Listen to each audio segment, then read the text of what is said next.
60,000 টাকা উঠল বিমানের টিকিটের দাম। দেশ জুড়ে বিপর্যস্ত বিমান পরিষেবা। ডিজিসিএ নিল বড় সিদ্ধান্ত। মাত্র কয়েকদিনেই বদলে গেল ভারতের বিমান পরিষেবার চিত্র।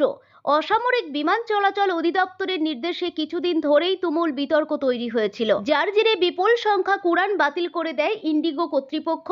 ফলে চূড়ান্ত হয়রানির শিকার হতে হয় বিমান যাত্রীদের। শেষমেশ বাধ্য হয়ে নির্দেশ প্রত্যাহার করেছে ডিজিসিএ। এখনো পর্যন্ত ইন্ডিগোর 550টিরও বেশি ফ্লাইট বাতিল হয়েছে। দেশ জুড়ে বিমান পরিষেবা ব্যাহত হওয়ার কারণে নির্দেশ প্রত্যাহার করেছে ডিজিসিএ। পাইলট ও কেবিন ক্রুদের ডিউটি ও বিশ্রামের নতুন নিয়ম প্রত্যাহার করতে বাধ্য হয়েছে অসামরিক বিমান চলাচল অধিদপ্তর। দেশ জুড়ে যাত্রী দুর্ভোগের জেরে শয়ে শয়ে বিমান বাতিলের প্রেক্ষিতে এই নির্দেশ প্রত্যাহার করা হয়েছে। অভিযোগ, পরিস্থিতির সুযোগ নিয়ে টিকিটের দাম বাড়াচ্ছে অন্যান্য বিমান সংস্থাগুলি। দিল্লি বা মুম্বাইয়ের টিকিট কিনতে গেলে 50 থেকে 60,000 গুনতে হচ্ছে বলেও অভিযোগ। এর আগে সপ্তাহে 48 ঘন্টা পাইলটদের বিশ্রাম বাধ্যতামূলক করেছিল ডিজিসিএ। যত ঘন্টা তারা বিমান উড়িয়েছেন তার চেয়ে বেশি সময় বিশ্রাম দিতে হবে পাইলটদের।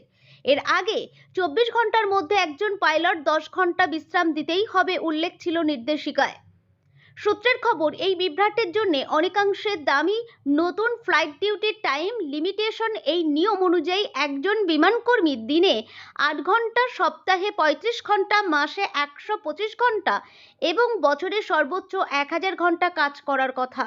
বিমানে দায়িত্ব পালনের পর কর্মীদের বিশ্রামের জন্য বাধ্যতামূলক সময় নির্ধারণ করা হয়েছে।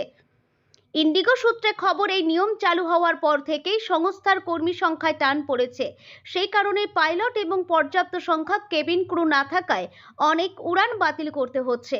ইন্ডিগোর তরফে যে নতুন ফ্লাইট ডিউটি টাইম লিমিটেশনের কথা বলা হয়েছে তা চালু হওয়ার কথা ছিল 2024-এ। একাধিক বিমান সংস্থার অনুরোধে সেটি কার্যকর হয় 1 বছর 1 নভেম্বর থেকে। কিন্তু এরপর যে পরিস্থিতি তৈরি হয়েছে তার নানা প্রশ্ন উঠছে। গোটা দেশের ছবিটা আরো মারাত্মক। দেশ জুড়ে বাতিল ইন্ডিগোর একের পর এক বিমান। এর আগে বুধবারও ইন্ডিগোর 200-রও বেশি উড়ান বাতিল হয়। আর নভেম্বর জুড়ে 1000-এরও বেশি উড়ান বাতিল হয়েছে ইন্ডিগো। ফলে চূড়ান্ত হয়রানির শিকার যাত্রীরা। কিন্তু এমন পরিস্থিতি কেন? ইন্ডিগোর তরফে জানানো হয়েছে, প্রযুক্তিগত ত্রুটি, শীতকালীন সময়সূচি পরিবর্তন, প্রতিকূল আবহাওয়া, বিমান ব্যবস্থায় ক্রমবর্ধমান যানজট এবং বিমান কর্মীদের কাজের সংশোধিত সময়সূচি এবং নানা অপ্রত্যাশিত কারণে আমাদের পরিষেবার উপর এমন নেতিবাচক প্রভাব পড়েছে।